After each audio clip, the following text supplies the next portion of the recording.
Assalamu alaikum. Zala, tu parles français ou bien tu parles wolof? Français. Français. Tu es de quelle nationalité? Palestinien. Aujourd'hui, c'est un grand jour pour un rassemblement pacifique pour défendre la cause palestinienne. Quel est votre message devant les Sénégalais? Si vous n'avez pas assez d'argent pour aider la Palestine, c'est pas grave, faites des doigts pour eux, ça va les aider. Allahu Akbar. Il y a beaucoup de monde à Palestine. Vraiment, quel est un message fort que vous allez transmettre au peuple sénégalais?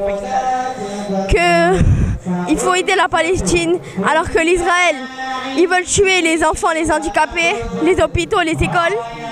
Et la Palestine se focalise sur les militaires et sur les gendarmes. Le message que vous allez lancer aux puissances étrangères, par exemple l'ONU ou bien les États-Unis d'Amérique, donc ce serait quoi? Ça serait Netanyahou d'abord. Ça, c'est ton problème que tu vas le régler avec Allah. Et Joe Biden, ça, c'est lui qui va le régler. Parce qu'il a 50 ans, c'est un président. Il faut le tuer. Faut le tuer. Il a 50 ans, c'est encore un président. Ce n'est pas normal. Surtout dans un des pays les plus grands du monde. Il aide la Palestine alors que c'est des terroristes. Ils doivent arrêter la génocide. Ça va? Bon, ça va. La situation en Palestine, quel message vous allez lancer? Les gens ils dorment plus là-bas à Gaza. Ils ont plus de maison, ils vivent dans les débris. J'ai ma tante qui est là-bas, mais elle vit pas à Gaza, elle vit dans un quartier palestinien à Tel Aviv. Elle est bloquée là-bas, les Palestiniens ils l'ont dégagée de sa maison. Maintenant elle vit comme ça, elle vit avec sa cousine. Elle n'a même plus de maison, elle dort par terre comme ça, elle n'a plus de maison. Et ce rassemblement, comment vous trouvez? La situation en Palestine. Ouais. Ils n'ont plus d'hôpital. Comment ils s'appellent? Ils ont même amené 2-3 médecins libanais qui sont venus les aider. Ils n'ont même plus les machines cardiaques et tout ça. Les vieux Palestiniens, les grands-pères et tout ça. Ils sont tous morts. Parce qu'à cause des chocs cardiaques et tout ça, ils meurent. En fait, il n'y a plus rien en Palestine, on ne peut plus les aider. Maintenant, on attend le soutien de l'Iran, du Hezbollah et du Liban. Vous voyez les Libanais, on a amené tous nos grands-parents venus au Sénégal parce que là, au sud du Liban, il y a la guerre, c'est mort. Et il y a même, on tire sur des maisons et tout. À l'ancienne, on commence à tirer sur des maisons. Regardez même la Syrie et tout. Les vrais Arabes, les vrais voleurs arabes, c'est les Arabes du Golfe. Les vrais Arabes, le Liban, l'Iran, la Syrie, l'Irak, c'est eux les Libanais. Les Libanais, on a fait la guerre à Israël.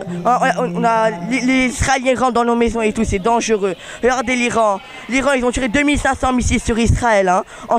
C'est nous les vrais Arabes.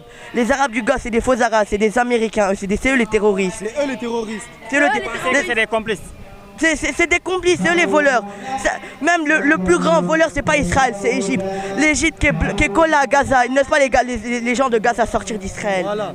C'est eux les plus grands terroristes, c'est pas Israël, c'est les Égyptiens. Et comment vous trouvez l'intervention des Nations Unies face à ces problèmes? C'est des trous du cul, Faut vraiment être honnête. Non, Israël, États-Unis, France, tous les pays là, c'est des connards. Ils veulent pas aider la Palestine. Au mieux que Israël est venu, a pris nos terres. Ils ont pris les terres de mon pays, ils sont venus, ils ont pris nos terres. Là, on n'était pas d'accord. Ils ont venu, ils ont tout payé. Il y a la bande de Gaza. Il y a le Jordanie au sud. On fait la guerre. On va pas arrêter. Free Palestine. Merci. La fois passée, la Nations Unies a condamné l'Israël. Mais ils n'ont rien fait, c'est le silencieux, c'est comme un pistolet. Le silencieux, c'est les Nations Unies, les États-Unis, ceux qui donnent le tir, et c'est les Israéliens qui tirent, c'est comme ça. Après 100 000 morts, ça sert à rien ce qu'ils font.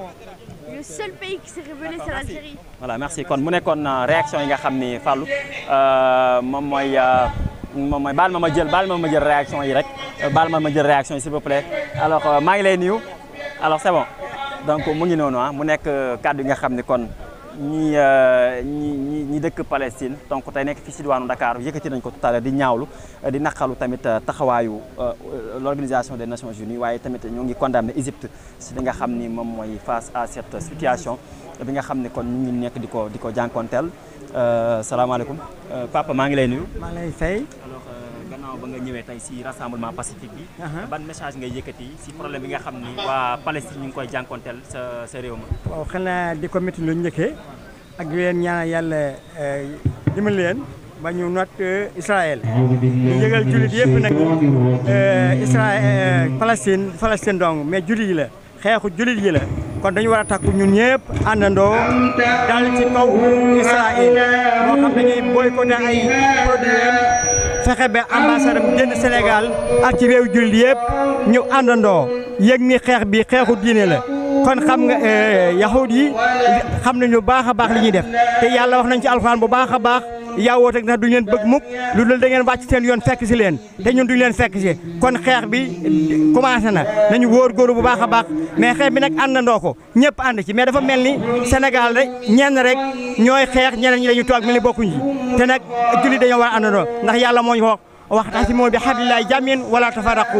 jàpp leen ci ngëb leen ci buumu yàlla gi te bu leen teqali ko kon loolu mooy message bi ma jox Sénégal yëpp ni nañu góorgóorlu taxaw ni xut suñu xut la mooy baytul muqaddis xam ngeen yonent bi alayhi salaam ba mu riñaanee makkatal mukarram dafa dem baytul muqaddis ji dafa yonenti doog a riñaan dem asamaan kon foofu mooy place julli yonent bi alayhi salaam day wax ni ñetti place rek la ñu war a jóg siyaare ko muy makkatal mukarram al madinatul munawwara ak al Quds kon war nañu góorgóorlu ni xott ñoo xam moom xott la naa nañu góorgóorlu bu baax a baax kon yéen ñëpp yéen a ngi def seen war a gagné journal si yéen na ngeen gën a góorgóorlu gën a vulgariser li ñuy wax gën a ñawal seen xalima ak seen kii pour ñëpp njot ci xeex bi yéen la yéen ban ngeen ko te yéen ay quatrième pouvoir kon lu war ngeen ñoo dimbali ci xeex bi ñu ànd ak ñoon xeex ko jërë ngeen jëf yàlla na yàlla taxaw leen yàlla taxaw xut yàlla may gagné incha allah dañuy gagné incha allah dañuy gagné incha allah dañuy gagné asalaamaaleykum wa rahmatullahi wa barakaatu kon ñu fas yéene leen dëgtal li nga xam ne moom mooy activité bi nga xam ne kon moom mooy le grand rassemblement pacifique de soutien au peuple palestinien kon tey jii salaamaaleykum.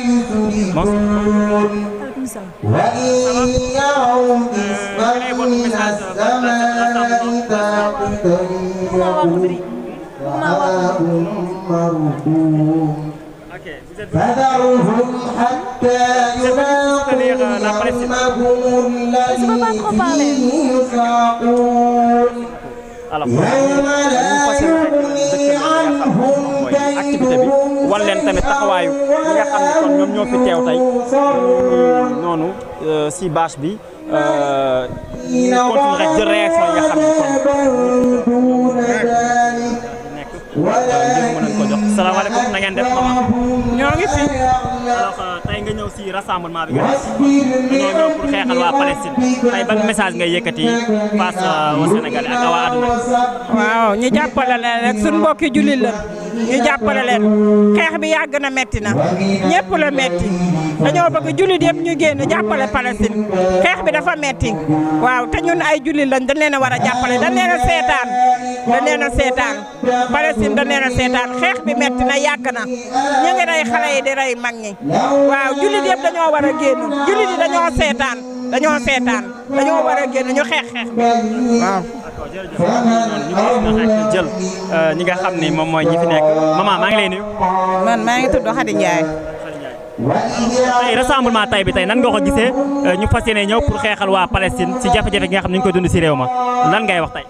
waaw sant yàlla rek bi nga xamee ne ay jullit lañu te dafa am loo xamante ne bu amee si àdduna dafay metti ndax ku dul jullit sax yëf yi metti na la ndax fu ñuy reyee ay nit xale mag jigéen seetuñu dara di rey guddeeg bëccëg loolu metti na loolu moo tax ñu jógee fi ñu dëkk ñëw ba fii pour mettit lu ko di ñaan yàlla mu jeexal ko ñëpp nekk si jàmm ndax bu ñoom ñëpp bu ñu nekkee si jàmm rek ñun ñëpp ñu nekk si jàmm ndax doomu aadama lañ ñun ay doomu aadama lañ ba pare ñu nekk jullit ñu nekkaat jullit kon lu leen naqari rek war nañoo naqari loolu moo ñu yëkkati di ñaan yàlla def jàmm ci ñoom def ko si réew mi yëpp ci barke alxuraan. nekk kàddu nga xam ne kon ñoo ko déggandoo tey nga xam ne moom mooy